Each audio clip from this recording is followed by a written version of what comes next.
Hey guys, welcome to my tutorial. I'm doing a look on my beautiful Mercier for a graduation photo shoot at IMA. I start off by misting her skin with a hydration spray, and she has combo skin, so I'm doing some serum from Badescu on her dry spots, moisturizer all over. I'm using Embryolisse, Aquaphor on the lips, and then I'm going to let that skincare dry with my little fan. Sink in nicely, and then I'm going to prep her T-zone with some Milk Hydrogrip primer because she is a little bit oily there. My next step is underlying the skin. I use NARS Skin Booster. I use medium dark in the center where she's lighter and deep on the outside where she's deeper, just matching her natural skin tones. This is going to make her skin nice and blurred and beautiful. And then I'm matching foundation now to each section of the face because we want to maintain our natural tones. This is Face Atelier Pro Foundation. And I'm just tapping it in and blending it, hitting those highlighted areas first. Now I'm blending out those edges with a clean foundation brush. And as I'm doing this, I realized, oh wait, I want to color correct. I forgot to do that. So I took an orangey tone from NARS. This is their brightening corrector. I'm hitting around the mouth, like in the above lip and chin area. This is where a lot of women of color have natural darkness, and I just want to neutralize that because I want the foundation to be nice and bright all over, and that will help that, especially also underneath the eyes where there's a little bit of darkness. Might as well put some there as well. And this blends so nicely to the skin because it has like skincare in it. I'm going to tap that corrector in because I don't want it to bleed into the foundation I put on top, so I'm just pressing it into the skin to help blend it. And now I'm using a darker foundation to hit the rest of the face. A little bit of brightening concealer from Hourglass underneath the eyes. And then blend everything together. I want separate colors, but everything to melt. A little bit of contour. This is NARS Balm Contour, the deepest shade, more of like a shadow. And hitting that on the nose too to contour the nose. Everything is really well blended. That's why I love working with creams. Then I'm using a NARS Hot Pink blush. Honestly, it would have worked better if it was a little bit more of a fuchsia magenta. But I want a bright pink cheek because I'm doing a photo shoot on a pink backdrop. And I wanted to do a monochromatic pink look that would show up well on her skin tone. So hot pinks, fuchsias, magentas. Now I can go ahead and set with powder. I'm using a mix of Givenchy Prism Libre number 3, 5, and Laura Mercier Honey to kind of get that custom bright center highlight using a powder puff, pushing it into the T-zone under eye area. And this also is going to detract from any texture because she did have some pores, especially next to her nose area.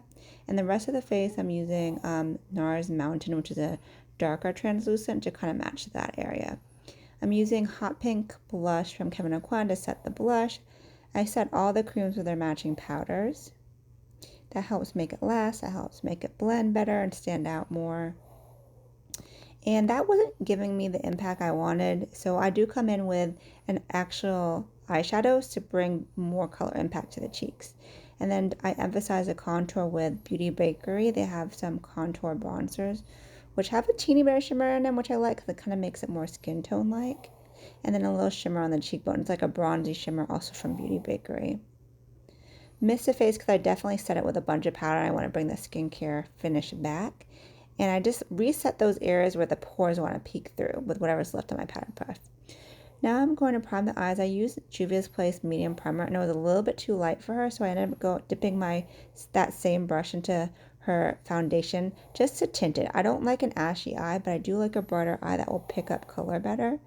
So I'm just blending that onto the lid, keeping the lighter area on the lid, and then more of the skin tone blend above onto the crease and brow bone.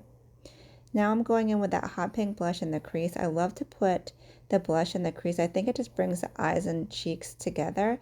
It's still not showing up like I want though, so I'm going to build that later. And on the lid I'm using a pop of pink because I want her lids to go like pale pink for her skin tone. So that means I have to pick a deeper pink that will translate onto her lid color without going ashy. So packing that on with a flat brush to get maximum impact. And this is, I think, an e.l.f. brush, super affordable. And now I'm contouring the outer V with a darker plum. So it's like, again, this monochromatic pinky purple look.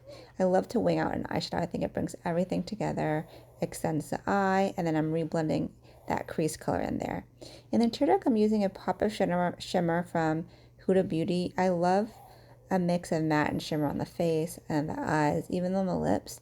And I blend it out really well though, because I don't want it to be super stark. Now I'm brushing the brows up. She has full brows, but they are kind of thin.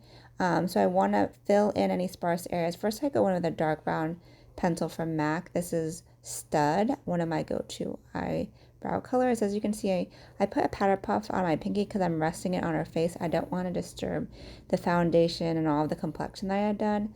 But I'm drawing little hair-like strokes in the direction that her hair grows in order to mimic natural brows.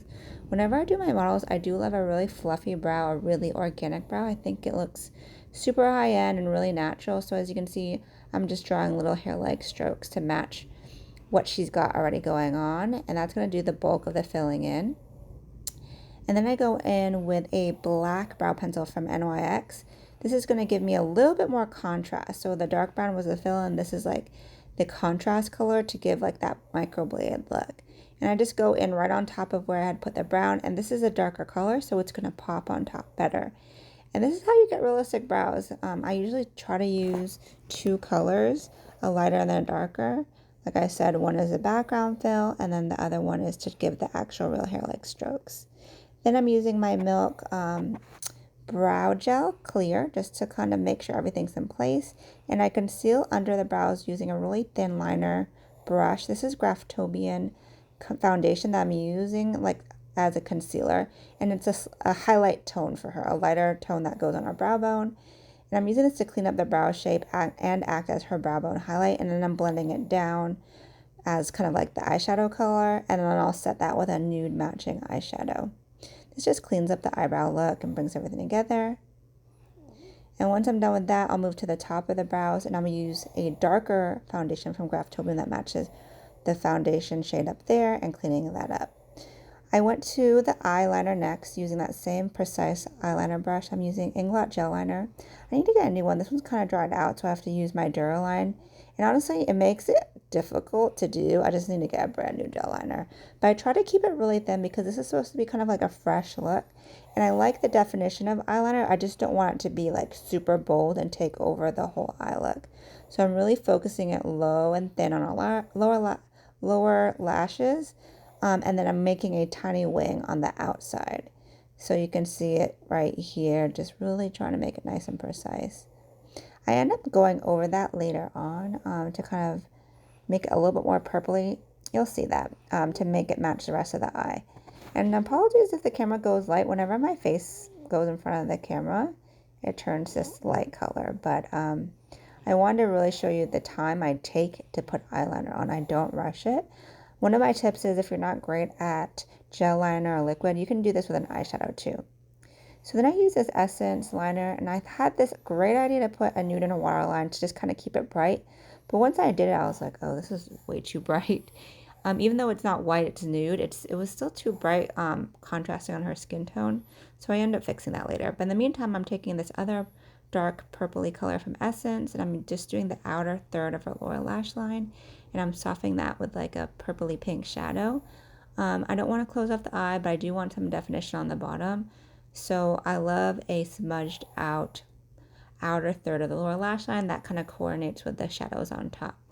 So I'm really buffing it out on the bottom because I don't want it to be harsh. I just want it to be nice and soft and smoky. And I did make a mistake on this side. You can see it looks a little darker. The eyeliner on top, the Inglot bled into it. So I go in with a Q-tip and some micellar water to clean that up. And then I reapply it with that purple liner. And it's completely fine to like make little adjustments. That's why I like micellar water because it's not greasy and I can really do a quick touch up. All right, I'm using just a outer half, like a corner lash, because I want a little bit of lift, but I don't want to have this be a heavy lash look. I want to keep it fresh. So the key is keep it really low and make it try to blend into the lashes. Onto the lips, I did a burgundy lip liner, like it's matte current, like kind of a purpley liner. Then I went in with a pop of pink on her lips, which again, because she has a deeper lip tone, looked more pale on her, which is what I wanted. And then I go in with mascara. The key is when you just do a corner lash is you have to really blend her lashes into the falsies and make the inner half of her lashes kind of stand out more so that it doesn't like look separate from the outer half. you want everything to look cohesive, but that corner lash definitely gives a little bit of lift. And of course I'm doing the Laura lash line as well. I'm using Too Faced Better Than Sex mascara in black. And like I said, I rushed through the lips, so I wanted to tell you that I also put like a watermelon tone gloss from Sephora right in the center to help blend everything together. The key when you're working with darker lip tones is you have to pick a more vibrant color if you want it to show up. And even though it looks nude on her, it wasn't nude, the color I selected. Then I go in with this purple liner over the lash line, and it helps to kind of blend her falsies into the liner. And then I'm blending out that inner crease color. And this is a final look. I didn't show you, but I did do body makeup and shimmer on her chest and décolletage. As you can see, that's a really pink. That's what I wanted to kind of go with this pink backdrop. Really fresh, kind of like a CoverGirl look. It's soft, it's glam, but it has a little pop of color. I hope you guys enjoyed this tutorial. Until next time, have a great night. Ciao, Bellas.